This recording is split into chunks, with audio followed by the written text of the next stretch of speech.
Vishnupada Paramhamsa Purvacharya Asadhara Sadhu Shri Sriman is Divine Grace Shalasi Bhaktivedanta Swami Srila Prabhupada Ki Jai Gaur Premanande All glories to Sambodhi All glories to Shri Guru and Shri Gauranga Om Vishnu Padaya Krishna Prastaputaya Srimate Bhaktivedanta Swami Namane Namaste Saraswatunde Gauravani Bhajarne Nirvishesha Shrunivadi Paskatyade Siddharne Om Agyana Timarandasya Gyananjana Salakaya Chaksur Militam Yena Tasmai Shri Guruve Namaha Shri Chaitanya Manobhishtam Stapitam Yena Bhutale Swayam Rupa Kadamaham Vidati Swapadantikam Vandeham Shigaro Shiyuta Parakamalam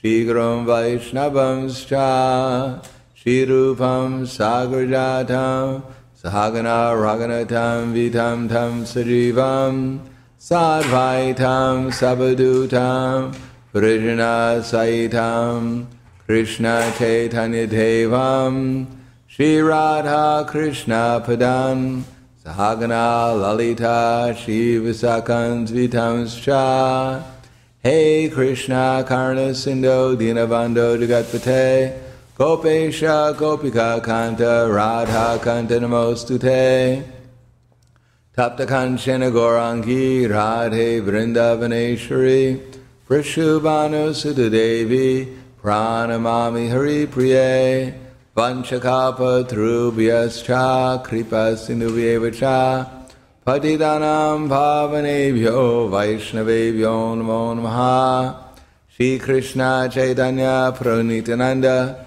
Shadvaita Gadadhar Shivasadi Gaur Bhaktavrinda Hare Krishna Krishna Krishna Hare Hare Hare Rama Rama Rama Hare Hare Om Namo Bhagavate Vasudevaya Om Namo Bhagavate Vasudevaya Om Namo Bhagavate Vasudevaya.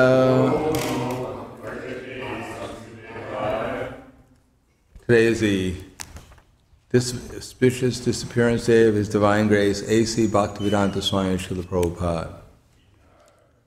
So generally, most devotees, they expect to hear different pastimes. But when I was with Prabhupada, here in Dallas, in Los Angeles, in San Francisco, in New York, in Chicago, in India, and in different places, he hardly ever told any pastimes. So why would Prabhupada deny us the fun of hearing pastimes? Well, one of the reasons, from my understanding, is that this material world is a pastime. And in order to penetrate into or come to the position of understanding Krishna's pastimes in the internal energy, first of all, we have to understand Krishna's pastimes in this world which is right in front of us. So Prabhupada was trying to educate us so we could see this world as a pastime of Krishna, so that we can enter into this pastime of Krishna. This pastime of Krishna, of course, has two aspects. One is the material energy chastising the conditioned souls for refusing to serve Krishna. Bhakti yogena manasi samyak pranihite male apaisha purusham purnam maya chad tad apashayam. So Srila Vyasadeva, he was despondent because he had not adequately glorified Krishna's activities. But here we find out that when he was meditating on Krishna, what he saw was, first of all, Krishna, and then he saw Maya on the backside. And that Krishna was fully controlling all his energies. So this was the pastime. He was seeing how Krishna was in control of all his different energies. And that Yaya samohito jiva atmakam trigunatmakam paropi manyate nartha chatpikam chatpipadyate. Then he saw the living entities were all suffering. Of course, in America we don't suffer, so we don't have to worry about it. That's for other countries. But in other countries, or maybe a few unfortunate people in America are suffering. Things like birth, death, old age, and disease. But here we've already figured technologically how to surpass all those things. Or at least when we die in America, we die wealthy. Or we die in a technologically advanced atmosphere. So it's not really the same as dying in poverty or without any sophisticated instruments. In any case, he saw the living entities were all suffering. Yayasa mohito jiva. And principally, they were suffering because they were an illusion. So what is that illusion? How is it possible that all these educated people in the Western world, or in the Eastern world, or in the North Pole or the South Pole, how is it that they're all an illusion? Because we all identify ourselves with this body. Anyone who identifies themselves with their body, they're an illusion. It may be a very nice illusion, just like we may consider that life in America is certainly a better illusion than life in Iraq. So therefore we certainly prefer this illusion. But after all, there's not really that much difference in the illusions, maybe in the intensity. Here we're also have to grow old. So the illusion of growing old in Iraq or the illusion of growing old in America is not really much different. And we're also uncomfortable here. It may be more uncomfortable in Iraq, and it may be less uncomfortable here. And we all have to die. And death is not generally very comfortable for anyone. And in general activities, people are eating here and sleeping, mating and defending. And in any place we go throughout the universe, people are doing the same things. So the illusion may apparently be better in one place or worse in another place, but after all, it's pretty much the same illusion everyone's in. And everyone's pretty much suffering. If we're not suffering now, we'll suffer in the future. In other words, suffering is more or less the same for everyone. Everyone is suffering. Sometimes we realize we're suffering, and we call it suffering, and sometimes we think we're happy, and we call it happiness. But it's just of different varieties of intensity of suffering. Therefore, to get out of this illusion is actually the goal of human life. Human life is the opportunity to get out of this misconception of identifying ourselves with this body. We may be a good person or a bad person, a rich person, a poor person, but the real progress in life is how much we've actually gotten out of this misconception of identifying ourselves with this body. And ultimately, the best way of not identifying ourselves with this body is to identify ourselves as Krishna's servant. That automatically frees us from the material concept of life. Therefore, yaya samohito jiva atmakam trigunatmakam paropi manite nartam chat atmakam chapipadyate. Therefore, he tried to get the living entities out of this misconception by compiling the Bhagavatam, anartho pasamam sakshat bhakti yoga hokshijam. Lokasya samato lokasya. What's the next? Janato vidvan. What's the first word? No, it's not loka. Chakra samhita. Chakra satvita samhitam.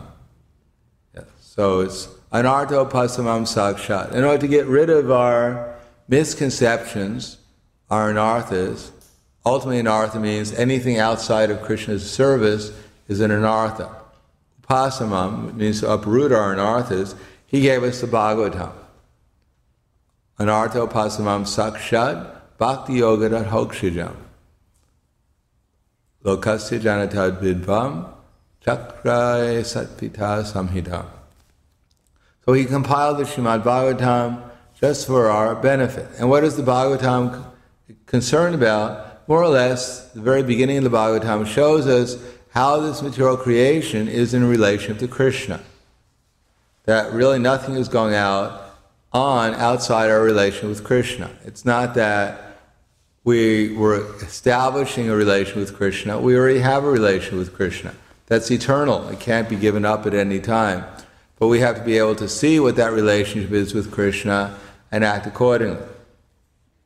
So of course, Chaitanya Mahaprabhu, he actually established the methodology of acting in a relation with Krishna in this material world so that our activities become part of Krishna's pastime. As we know, Krishna hasn't really changed his pastime since he's come to the material world. Since he's created the material world. It's the same pastime for Krishna, and it's the same pastimes under the illusory energy. So Krishna had said in the Bhagavad Gita, Paritranaya sarunam vinashaya tridiskritam dharma samstapanartaya sambhavani yuge yuge.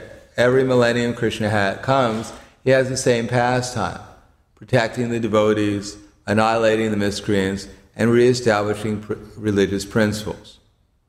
So we're supposed to become an instrument for that pastime.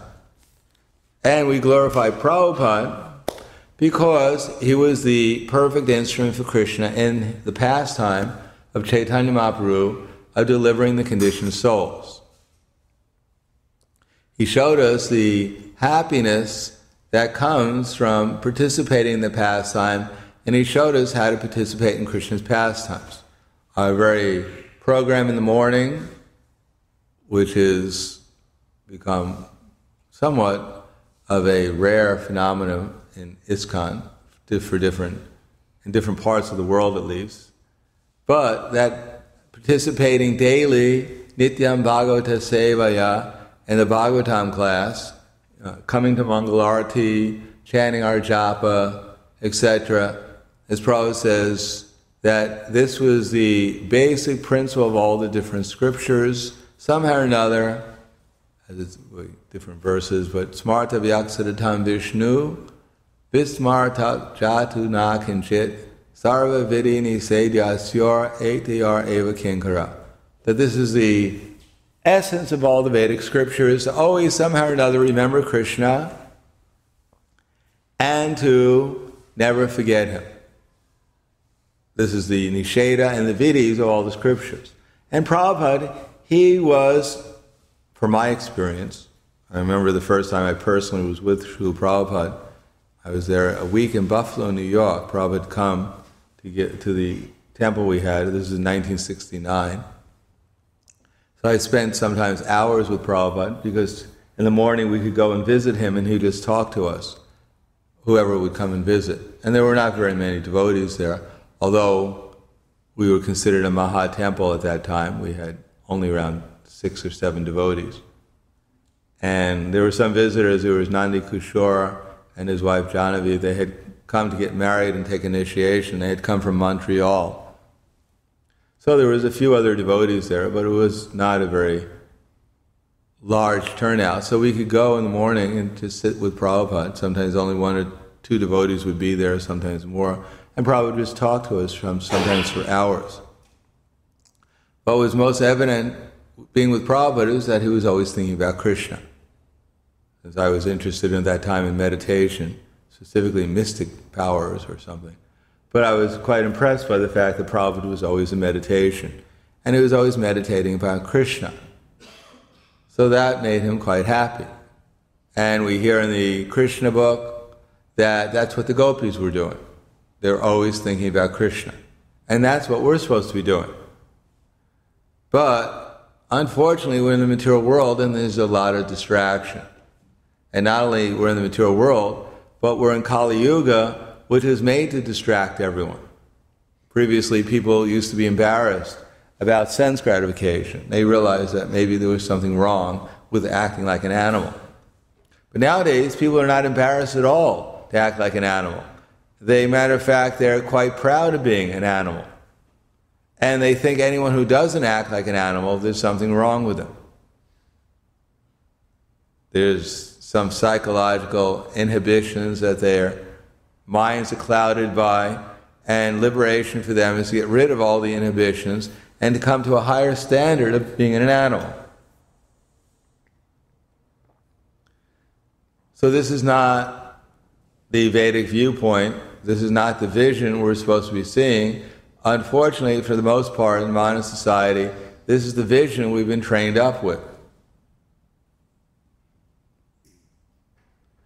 I remember one time Prabhupada gave a lecture, and he said that he was visiting a doctor in Los Angeles. And was seeing the doctor in Los Angeles. On the way there, he passed by a movie, and the movie was entitled, "Is There Sex After Death?" So Prabhupada came back and said, I saw this title for a movie, "Is There Sex After Death?" And then he gave part of his lecture was about that. He said, "You should tell them that there is sex after death in 8,400,000 species of life. That way they won't worry about death." So these things, eating, sleeping, mating, defending, has become a preoccupation. As a matter of fact, they think progress is to increase these things to an unlimited degree. That somehow or another they're going to invent a society where people won't have to do anything. They just open their mouths, and the food, just whatever they desire, they press a button at the most, and then just food enters into their mouth. And whenever they feel like it, they just close their eyes and go to sleep. And somehow or another, whether by virtual reality or in reality, they can have sex 24 hours a day, and they'll be able to annihilate all their enemies just by their willpower. And this can go on forever. So this is the imagined paradise that they're all hankering for, that they're advertising, that they're making progress towards. Of course, there's a few problems on the way, like old age, disease, and death, that people have to face, plus the fact that sense gratification is not really, they don't even know how to gratify their senses. The air is contaminated, the water is contaminated, the atmosphere is contaminated, people's minds are contaminated, everything's contaminated, and therefore their senses, there's no clean water, there's no fresh food, there is no nice relationships, there's no peace, there's nothing of sense gratification, only the advertisement for it. So people, I guess, they'll eat the advertisements eventually. So this knowledge, what actually is real gratification of the senses, what is reality, this is what Prabhupada put in his books. In other words, the very process by which we can come to the platform of the perfection of life, like Srila Prabhupada, where we can not only see this world in relation to Krishna, and what's the main problem of this world? When we read Bhagavad Gita, what do we see as the perfection of vision in this world? Vidya Vinaya Sampane Brahmani Gavi Hastini Shuni Chaiva Swapakecha Pandita Samadarshanaha. That the learned person, he sees with an equal vision the learned and gentle Brahman, the cow, the dog eater, and the outcast. Seeing everyone as a soul within a body. Modern society, they think, well, maybe there's some kind of soul, but the important thing is the body.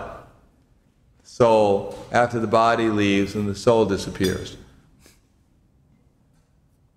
But no, we're actually supposed to see the soul and the body as a covering over the soul, and within the soul there's a super soul. And the important thing is the soul and the super soul, not the temporary body. So that's part of the perfection of coming to the platform of Krishna consciousness. So that's what Prabhupada taught us, to engage this body in Krishna service, and at the same time, as Krishna, Lord Krishna, and as the other personality, well, Krishna, Lord Chaitanya, and Srila Prabhupada, they're all saying the same thing. Practice becoming Krishna conscious, and then try to distribute that knowledge to others. So Prabhupada was not glorified simply because of his perfection in being Krishna conscious. Prabhupada's glorified because he took the risk, came to the Western world, went all over the world to give everyone an opportunity to become Krishna conscious in this age. Specifically by translating books, Krishna's books, and inspiring the devotees to not only distribute them, but to also to practically apply them within their lives, so they can experience or realize them. So this movement is actually a missionary movement, and glorifying Prabhupada means that Prabhupada came, did wonderful things, unfortunately he had to disappear, and now all we can do is lament and go on with our lives, whatever they are. No, we're actually supposed to go back to the spiritual world, but that's a different thing. Whether we go back to the spiritual world or in this lifetime or now or whatever. But we're supposed to serve the mission of Prabhupada, which is the mission of Lord Chaitanya Mahaprabhu, to the best we can. And that means, by doing that, we'll come to the best possible state of happiness. That Prabhupada was not, you can do whatever you want and maybe you'll become happy because, modern society is very advanced, Western society. Prabhupada was not so impressed by how advanced Western society has become. He did appreciate America because America didn't interfere so much with his preaching. But as far as the technological advancement, Prabhupada was not so impressed by it. All these machines. Machine for brushing your teeth, machine for shaving, machine for cutting your toenails, machine for everything. But we're not against machines, but just because people have machines, the machines won't save us at the time of death. There's no machine to save the soul. There's no machine to cut away our karma. The only way of cutting away or diminishing the reactions for our karma is by the process of devotional service, and that's what Prabhupada tried to emphasize. Hearing about Krishna, but hearing about Krishna is not generally sufficient for getting the full effect of Krishna consciousness. We also have to understand first of all, we have to not only hear, but we have to memorize what we heard. Because if we haven't memorized what we heard, that means that we're still remembering our past. It's not that we're not remembering. We're remembering it every moment. But we're remembering ignorance all the time. That's called conditioned life. Constantly remembering our ignorant past. I am this body, I am Tarzan, she's Jane, I am Romeo, she's Juliet, whatever. I'm Mickey Mouse, she's Minnie Mouse. Humble or whatever. So we're always remembering this illusion. So we have to memorize the scriptures in such a way that we at least have some choice. If we don't memorize the scriptures, there is no choice. The only choice is our conditioned nature, and it acts very quickly. Even I went at the university, when Prabhupada came to the university, one of the first things he mentioned to my temple president, Rupanuga, said that this place is a slaughterhouse. Because, I went to the university for a year as a devotee. I can testify, you could really experience, at least I really experienced at that time, how bewildering the university is meant to be. All my teachers who were formerly my friends, when I had a shaven head and a dhoti on, they thought I was worse than a leper. They wouldn't even get near me. They didn't want to get contaminated by whatever I had caught.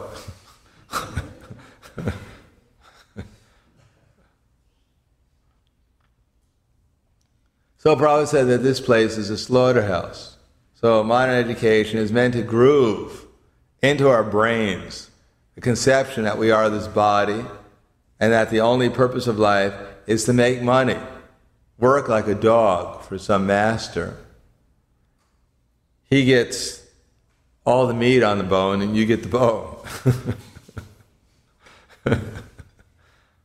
And you should smile because you're a dog anyhow. That's all you deserve is the bone. So that's more or less what modern society grew in. Work hard like an ass, enjoy like a hog, sleep like a bear, have sex like a pigeon, defend yourself like a tiger. And then you're a good person, you're normal. You'll pass all the tests and they'll say, oh, he's normal. He doesn't need a psychologist because he's like everyone else. But Prabhupada introduced something very different on the behalf of Chaitanya Mahaprabhu, Srila Rupa Goswami. And we have to, first of all, hear, but we have to memorize what we've heard. And we can't get distracted by all the doubts. Because as soon as we start taking Krishna consciousness seriously, Maya will give us so many doubts. Why are you wasting your time with this? You could be doing something really important like making more money, getting a better house, etc., nicer prasadam, more money in the bank for your retirement when you're going to go to Vrindavan. And then you're actually going to hear and chant about Krishna there. So one could actually, we have to memorize, which is kind of like, a little taxing for our brains. Well, I'm too old, I could have done that when I was 20, but now I'm in my 50s, I can't really memorize anything. I just have to go with what I have already. No, we've already memorized everything. We have everyone has a fairly good memory because we can't forget Maya. That we can't forget. So we have to hear it constantly, and if not, sometimes the same thing over and over again. When Prabhupada first came to America, for years, before we had tapes, no one had a tape recorder, believe it or not, back in ancient history. There were no tape recorders available. They were too big. Prabhupada's original tape recorder was huge. It was the size of a suitcase. It had these huge reels on it. And they were very expensive. They were not, for people like myself, no one ever thought of buying a tape recorder. There's nothing to record anyhow. Everything was records, vinyl records, if you wanted to listen to something. So, Prabhupada, we'd call up, or someone would call up to find out what the newest philosophy Prabhupada was speaking, because everyone wants something new. We always want to hear something new class, something interesting. They're going to, we're going to come to class. It's a sannyasi. He's going to tell us the whole same old thing. Probably he's going to say dogs, hogs, camels, asses. We expect this poor sannyasi, they're dry and they have no love anyhow. They don't understand. So Prabhupada would say, I remember Burjan, he had joined a couple of months before I did, so he was considered a senior devotee at that time. And he was the only one giving class 3 times a week at the university on the philosophy, and I'd come to all the classes. Unfortunately, we had no Bhagavad Gita at that time. The only book they had was they didn't even have a book. It was a couple of pages by Dr. Radha Krishna's Bhagavad Gita. And since Prabhupada didn't like the purport, all he could read practically was the translation. So this was going on for months. All he'd read was Denosmin Nita Dehe, because that's the only verse he had. Had one verse, and that was our Bhagavad Gita class, without any purport. The embodied soul continually passes in this body from boyhood to youth to old age. So similarly, the soul will pass to another body at the time of death. The self-realized souls are not bewildered by these changes. So you can just imagine 3 times a week hearing the same thing. And Burjan Prabhu was, he was a senior devotee, but he was only in the movement for 2 months. So how much he had realized the difference between matter and spirit, I don't really know. But so I was thinking, my God, don't they have anything more to the philosophy than this? So after around a few months of listening to it, one day I realized, wow, this is fantastic. I'm not the body. And then for years, Prabhupada's lectures, which you can listen to, dwelt always on the fact that we're not this body. So we may think, well, I have to pass that. I heard that for so many years. I've been hearing it for almost 40 years now. Unfortunately, we haven't still realized that we're not this body. It would be great to realize that we're not this body. Theoretically, at least, we could imagine that. Because then we'd realize that we're eternal. And that would be quite, comfortable to feel and to understand that we're eternal. Because our main problem is we're going to die. Another pessimistic class, but the body's going to die. But we're not going to die, we're all eternal. So, prasanatma, we at least become joyful. We know what joyfulness is if we realize that we're not this body. Without realizing that we're not this body, there is no question of actually being joyful. We can become ecstatic by participating in Krishna conscious activities and becoming conscious of Krishna, getting some daivi prakriti. But to be in a permanent state of joyfulness, then at least we have to realize that we're not this body. So this is something Prabhupada dwelled on, so we could eventually memorize it, realize it. Memorization is almost close to realization. Because then if we memorize something, then in different circumstances we can act according to it, and then we'll realize it by Krishna's mercy. When he sees that we've heard, we've memorized, we've understood enough to apply it in our lives, then Krishna gives us the realization by his mercy. But sometimes we think ignorance is bliss, but it's not very blissful. As everyone in the mature world has personal experience, ignorance is not bliss. Therefore, Prabhupada emphasized we should learn how to hear. And then hearing, not only hearing, but we should try to hear in such a way as we've understood. And what was that understanding? That we have to become an instrument for Krishna. Therefore, especially preaching, Prabhupada emphasized. Why? Because if we're personally preaching, if we're personally distributing books or having home programs or talking to our wives and children about Krishna consciousness, then we have to hear ourselves, so therefore hearing is there. Everyone likes to listen to themselves. It's very easy to give class, very difficult to listen to class, more difficult to listen to class. And then to remember the class, that's even more difficult. Even my own classes, I can't remember what they were, because they're not even my classes. All we can do is try to repeat, try to become an instrument actually, and Krishna is the one who's actually supplying the knowledge. And we're just all getting the opportunity to hear it. In any case, by the hearing constantly and chanting, etc., then if we're out on preaching, not only we're hearing and chanting, but we're getting the best opportunity to realize what we're talking about to some extent, according to our sincerity and according to the desire of the audience to understand. To inspire them to go out and do something practical. Just like Krishna at the end of Bhagavad Gita, first of all he asked Arjuna if he was awake. Because everyone, I guess, even back there, people had a tendency to fall asleep when anyone talked about Krishna consciousness.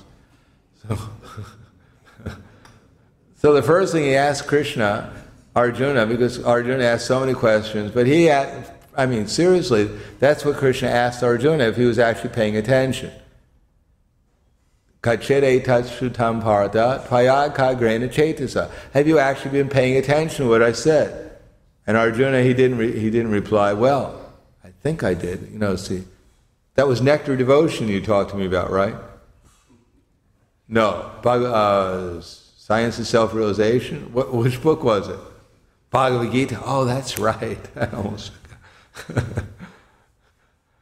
So he asked him if he was paying attention. And he wasn't satisfied, Arjuna, saying, yes, I paid attention. Krishna understood what would be the actual result of paying attention to what he had said. So he said, is your illusion dispelled? So part of our illusion is that we think we're the body. Part of our illusion, we think that there's nothing, no one control in this universe. And part of our illusion, we think that the highest goal is somehow or another to enjoy the material energy, either by mystic power or by liberation or by material sense gratification. So part of the illusion is we don't realize that there's a much higher platform of activity than material activity, spiritual activity, devotional service. Is your illusion, so you said, Kachire tachutam parta, tvayai kagrena chetasa, kachiragana samoha, pranatas te dhananjaya. And is your ignorance, agana, and samoha, is your ignorance and illusion dispelled? And what is the test? Are you prepared to act according to my instruction? So Arjuna said, Nashto moha smritir ladva. My illusion has been dispelled. I regained my memory by your mercy, and now prepared to act according to your direction. So how do we know that Arjuna actually meant what he said? We know because he fought in the battle of Kurukshetra and killed and did exactly what Krishna said. So how do we know if Prabhupada has actually ended our ignorance and our illusion? If we've actually regained our mercy, if we're actually prepared to act according to his instructions. So there are many, many instructions Prabhupada gave for different levels of devotion, different circumstances, etc. But at least if we try to act something according to Prabhupada's instructions, then we'll become inspired to do more, because the result is we'll become enlivened and enlightened by doing so. The Prabhupada became enlightened and enlivened, although he may be, we understand he was a Nitya Siddha, but still he became more enlightened by following the instructions of his spiritual master. And basically Prabhupada tells us in Chaitanya Charitamrita that my spiritual master gave me 2 instructions.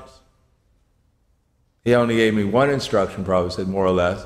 Preach Krishna consciousness. Especially, Prabhupada said, my spiritual master emphasized printing books and distributing them. And that's what Prabhupada emphasized with us. We don't have to be an atomic physicist to figure out that that's what Prabhupada wanted us to do. Print books and distribute them as widely as possible. And at the same time, apply the books within our lives. So Prabhupada wanted, he said, my God brothers, they didn't understand my Guru Maharaj very well.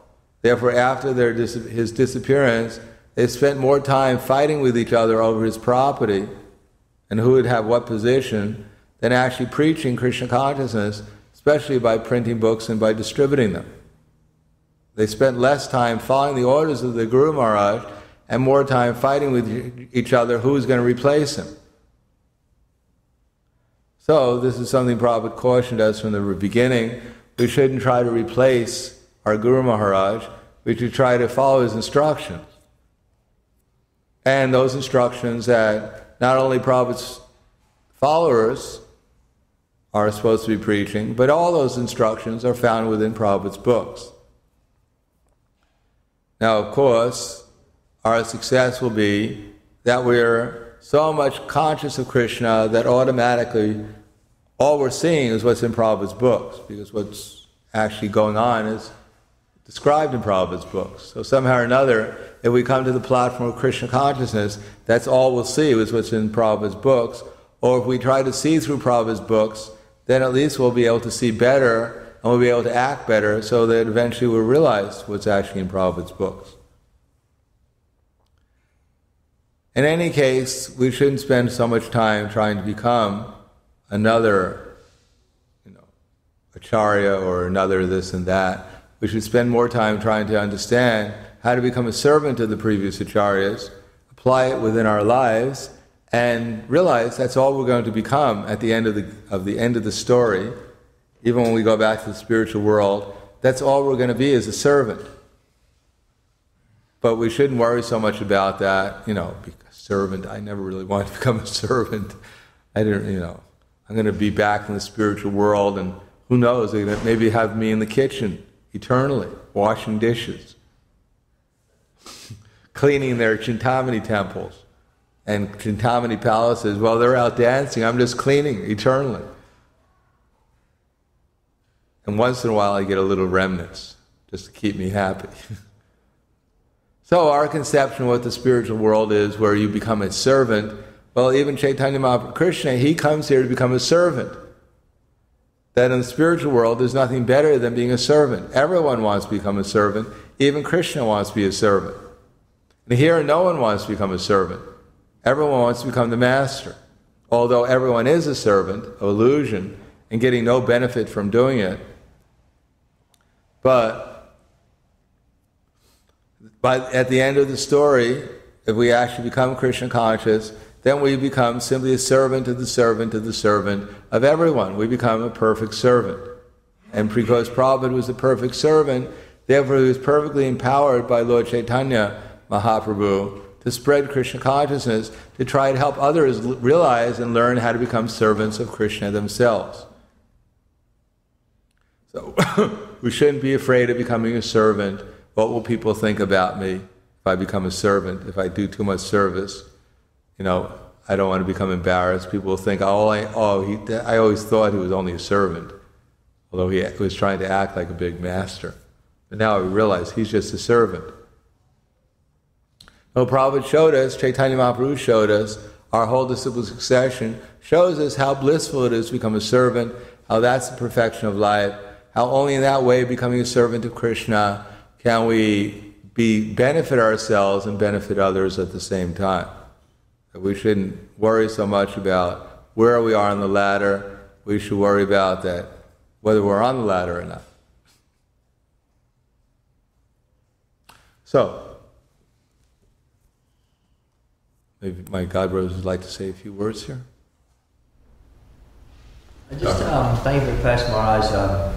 You're mentioning mystic power a couple of times and being Prabhupada's Disappearance Day. Could you mention a little bit about he had mentioned he had this power, he could leave when he wanted to or stay longer, and devotees would ask him sometimes in long, drawn-out dialogues, can you please stay a little longer, and so on. Could you mention a little bit about that? I don't really think Prabhupada said he could leave when he wanted to. He really said it was up to Krishna. He said, I'll ask Krishna. So Prabhupada never really took the position that, he was in control. He took the position that Krishna was in control, and he was going to see what Krishna wanted ultimately.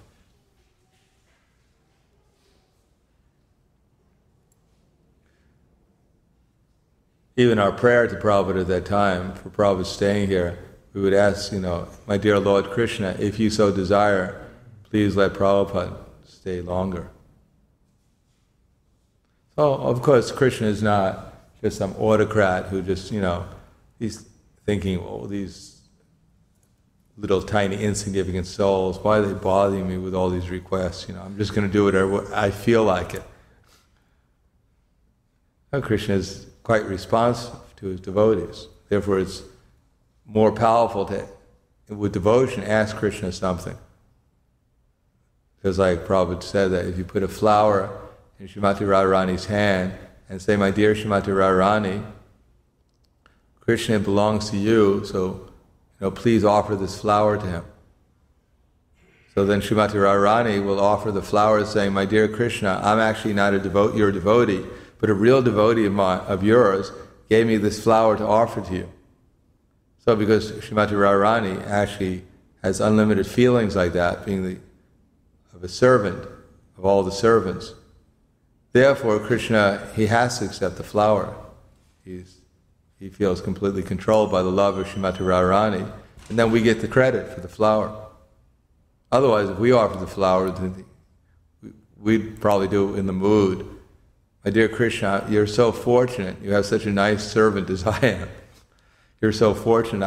I've gotten such a nice flower for you. Now you're unlimitedly obliged to me. Now you're going to have to do whatever I tell you to do, because I bribed you with this flower. So with such a mood, Krishna probably wouldn't even take the flower. But because Srimati Radharani has a correct mood and she's such a nice devotee, therefore when we offer her something, she actually thinks that we're a devotee when we offer it to her. And therefore when she offers it to Krishna, Therefore, it becomes offered. Similarly, Prabhupada never took the position of being the controller. He always took the position of the servant of his spiritual master. Therefore, if we offer something to Prabhupada, then it gets offered to his spiritual master, and ultimately the spiritual master is seen as either a confidential servant of Srimati Radharani or a representative of Lord Nityananda. Therefore, it gets offered.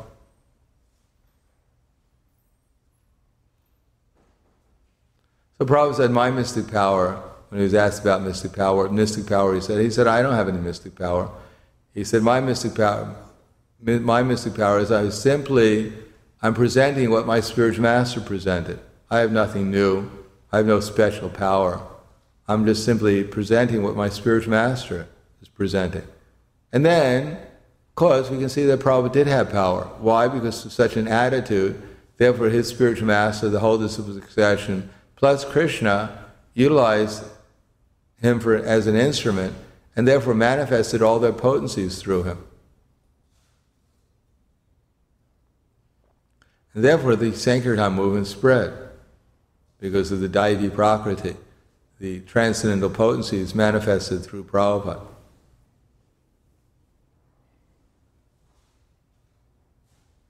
Prabhupada said, my mystic power, one time also he said that.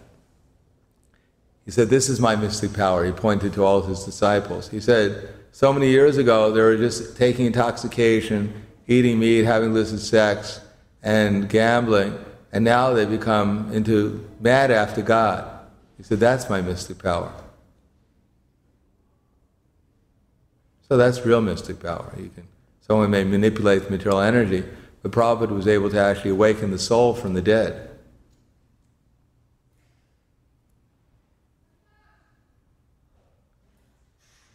Prajapati, would you like to say something?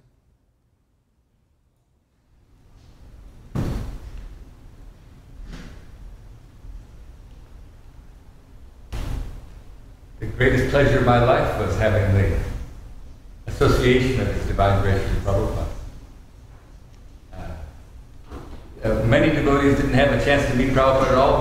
Some had a chance to spend a lot of time with him, but I think all of his disciples admit quite freely that his company, his association was the high point of life.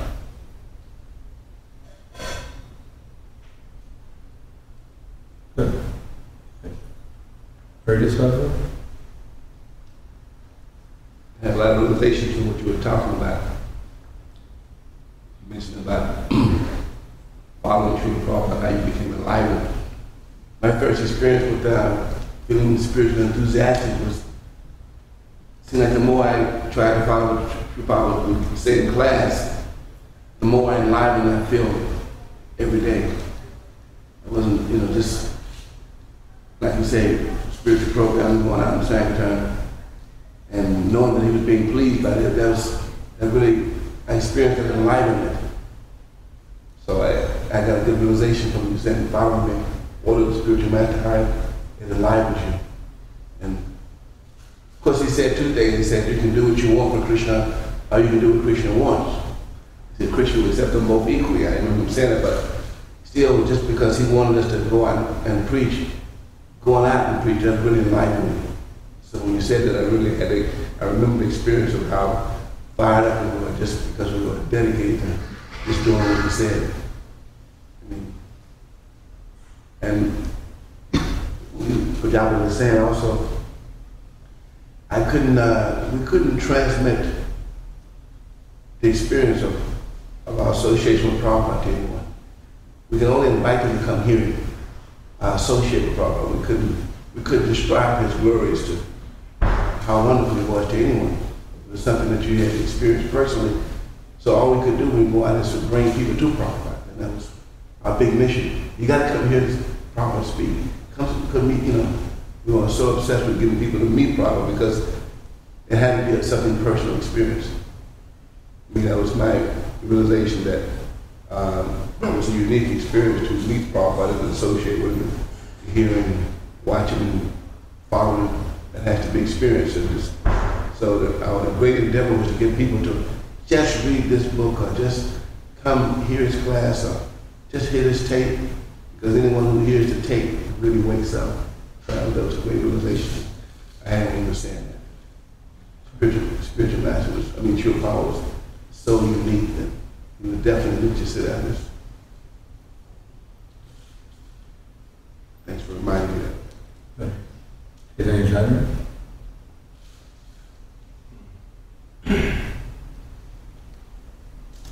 Yeah, that was the same experience as your class, that we were living on the buses and going out in the vans and distributing Prabhupada's books. The whole mood was to try to get purified so that we could have some potency, so that where we spoke would benefit from some enthusiasm to be able to take one of Prabhupada's books, to be able to read Prabhupada's books. And then if we sincerely really tried and prayed to the Lord to somehow help the people and give up selfishness completely and try to become an instrument to go out and preach, then become very, very happy, very enlightened by Krishna's contact. We see that Krishna was using us to transmit some potency so that people would take the book. And by being used as a tool, we experienced that happiness. So I was remembering that also, how wonderful those experiences were definitely. I didn't have really much of Srila Prabhupada's personal association. Of course, in classes in Chicago and a few different places in India.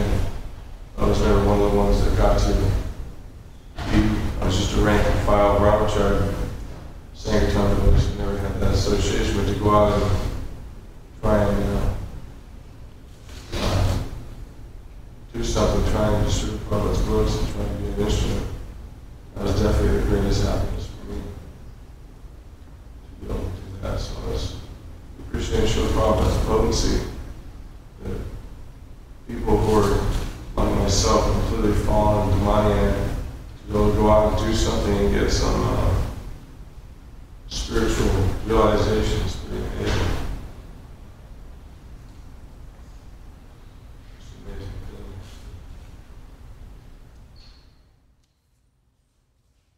Anyone else like to say something?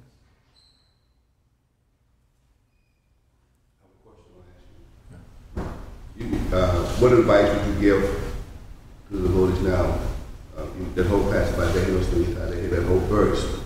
What advice would you give the devotees now to elevate themselves to spiritual platform, a humble master? How would you inspire them? Read Prabhupada's books. Try to understand them. Try to apply them. Which means basically,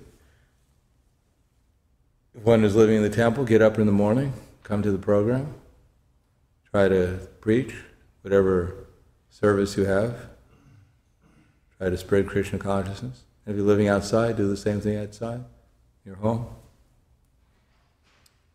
Just follow what Prabhupada said. Yeah, generally, practically speaking, is that I guess what we're missing the most is the conviction that we have the best process and that it's so good that everyone else should have it too. That enthusiasm which comes from the conviction and the intelligence to actually spread Krishna consciousness and actually see it spread. In any case, none of us individually are supermen. So to lament, how we're not dynamically spreading Krishna consciousness and still not being able to do it anyhow will not be very productive. So in a humble way, we should just go on with our program of hearing and chanting about Krishna and make a humble attempt in our own lives to try to spread Krishna consciousness to the best we can.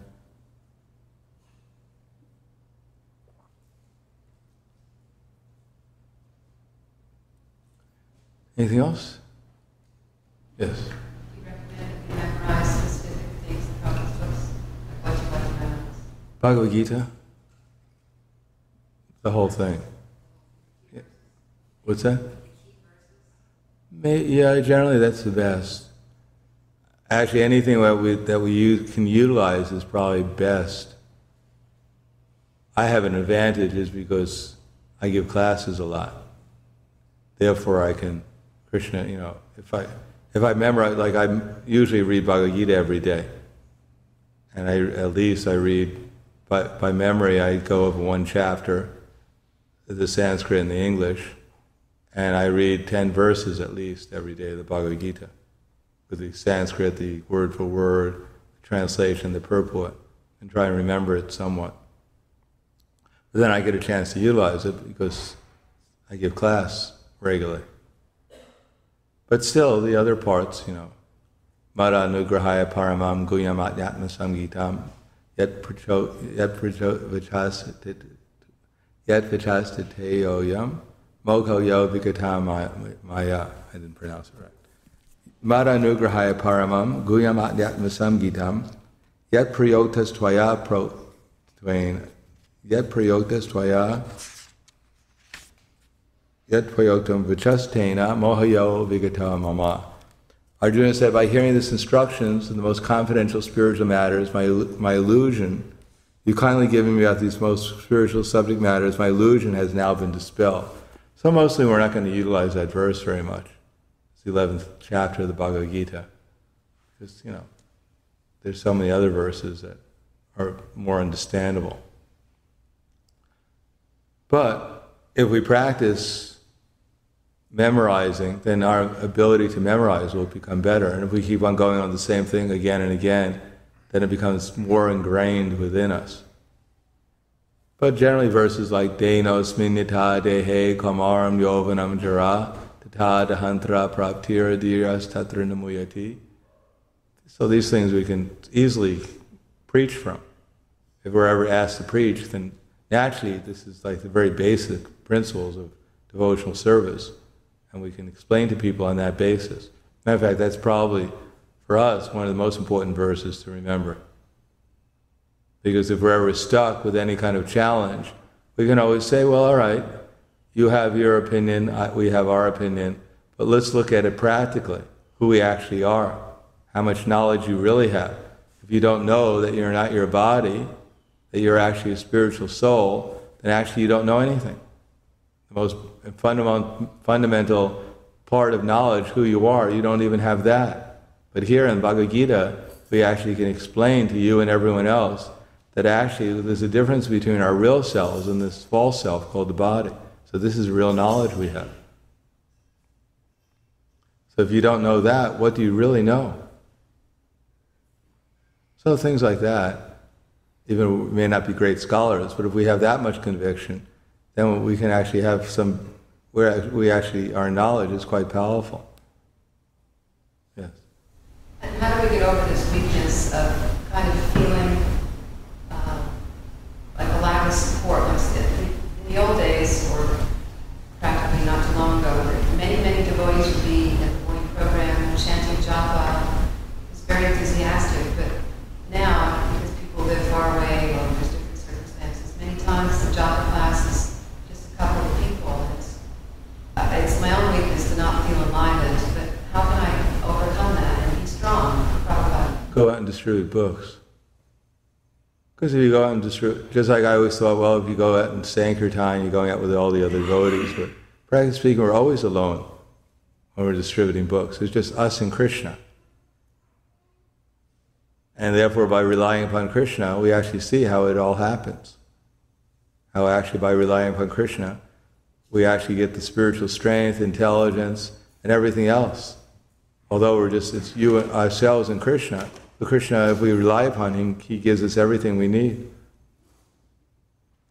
So if we put ourselves in a position where we have to rely upon Krishna, then Krishna reciprocates.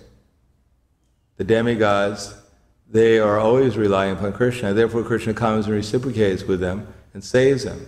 And the demons, they are always wanting to kill Krishna, therefore Krishna comes and reciprocates with them also and kills them.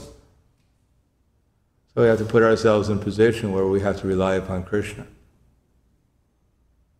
So we can see Krishna is actually reliable. And then even if we're in circumstances where we don't apparently get so much support, but we'll know if we get Krishna's support, we have all the support we need. We get the support of the disciplic succession, Krishna, then we get all this, the spiritual strength and knowledge, everything else we really need. So to become independently strong, to depend upon Krishna. Okay, so I think we'll stop there. Thank you very much. Grantharaj, Srila Prabhupada ki jai. Mahautsava Tirabhava Srila Prabhupada ki jai. Gaur Premanande Hari Bol.